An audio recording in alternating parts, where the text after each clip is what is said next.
بسم اللہ الرحمن الرحیم۔ السلام علیکم۔ یہ آپ جو دیکھ رہے ہو یہ ہے موسیٰ سہاگ قبرستان۔ احمد آباد کا سب سے بڑا قبرستان ہے اور اسی قبرستان میں دفن ہے میرے فیملی ممبرز اور ریلیٹیو، تو میں ان کے مزارات کی زیارت کروں گا، ان کو فاتحہ پیش کروں گا۔ قبرستان جانے کے بھی کچھ طریقے ہیں، جیسے ہم کو حضور پاک صلی اللہ علیہ وسلم نے بتایا کہ ہمیں قبر کے اوپر سے کبھی کودنا نہیں چاہیے، قبر سے کودنا حرام ہے۔ اور حضور کریم صلی اللہ علیہ وسلم نے فرمایا کہ قبر کو ٹیک لگا کے بھی کھڑا نہیں رہنا چاہیے کبھی بھی۔ جب کبھی قبرستان میں جاؤ تو سلام پیش کرو، بے شک جو ہمارے ریلیٹیو ہے، رشتہ دار ہے، جو ہمارے کو جانتے ہیں، بے شک وہ ہمارا سلام سنتے بھی ہیں اور ہمارے سلام کا جواب بھی دیتے ہیں۔ ہمیں چاہیے کہ ہم جمعہ ہمارے اپنوں کی اس طرح سے زیارت کریں، فاتحہ خوانی کریں، ان کو یاد کریں۔ فاتحہ پڑھنے کا آسان طریقہ یہ ہے کہ آپ پہلے 3 بار درود پاک پڑھو اور پھر آپ کو جو صورتیں آتی ہے، جتنی آتی ہے، 1 آتی ہے، 2 آتی ہے، ان کو پڑھو۔ یا اچھی بات تو یہ اگر سورہ اخلاص ہے اس کو 3 مرتبہ پڑھو، اور آپ کے جو مردے ہیں ان کا نام لے کے آپ ان کی بارگاہ میں بخش دو تو آپ کا فاتحہ یہ ہو جائے گا۔ یہ فاتحہ پڑھنے کا بالکل آسان اور سمپل طریقہ ہے۔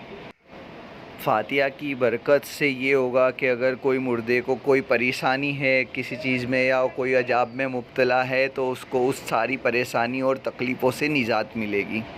ہو سکے تو زیادہ سے زیادہ سورہ اخلاص مینس قل هو اللہ احد کی جو صورت ہے وہ 3 مرتبہ، 6 مرتبہ، 9 مرتبہ مینس آپ جتنی مرتبہ پڑھ سکتے ہو اتنا پڑھ کے آپ اپنے والدین کو جو مردے ہیں ان کو اگر آپ بخش دو تو 3 بار اگر سورہ اخلاص پڑھی گئی تو 1 قرآن پڑھنے کا ثواب ملتا ہے۔ تو ایسے آپ سارے مردوں کو، قبرستان میں آرام فرمانے والے سارے مردوں کو بخش سکتے ہو۔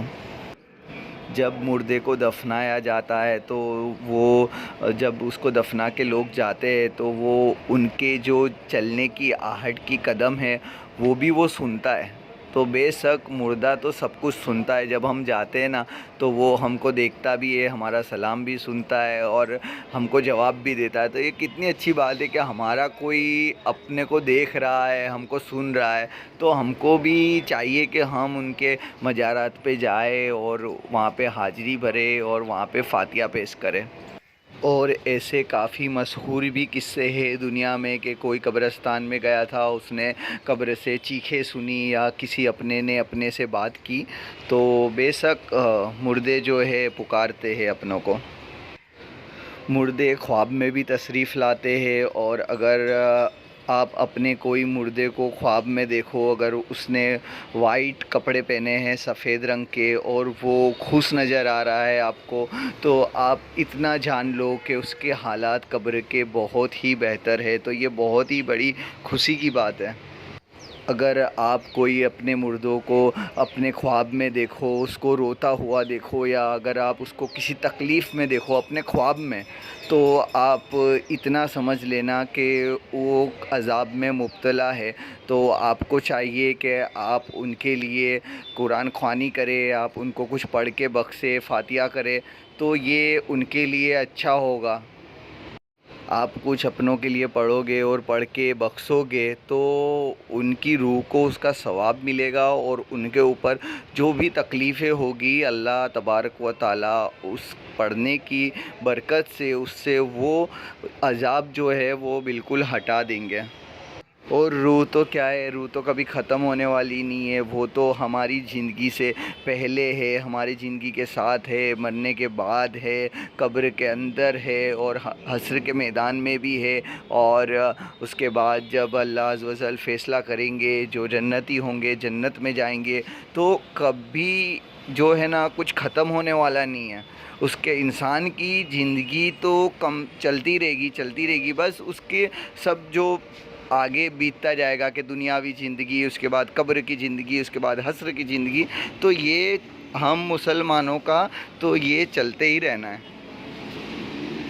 دنیا میں جس کا جتنا دانہ پانی لکھا ہے اتنا وہ کرے گا. ایک نہ ایک دن ہم سب کو مر جانا ہے اور اس جگہ پہ ہم سب کو بھی آنا ہے ایک دن.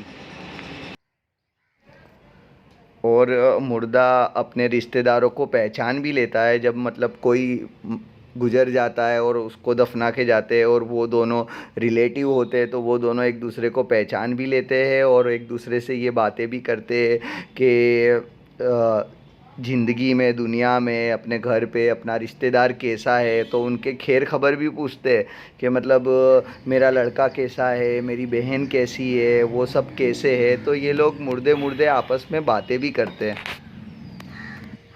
تو مرنے کے بعد ایک فیملی کو چھوڑیں گے تو ایک فیملی اور ملے گی. ایک دن ہم سب کو بھی یہ فانی دنیا کو چھوڑ کے اس قبر کی دنیا میں آنا ہے. تو اللہ ہم سب کے گناہوں کو معاف کرے اور ہمیں زیادہ سے زیادہ نیکیاں کرنے کی توفیق عطا فرمائے. قبر کی زندگی قیامت تک رہنے والی ہے. جب تک قیامت نہیں آئے گی وہاں تک مرنے کے بعد قبر ہی میں رہنا پڑے گا. وہ اندھیری قبر میں جب مجھے چھوڑ کر چلے سب, میری قبر جگمگانا مدنی مدینے والے صلی اللہ علیہ وسلم.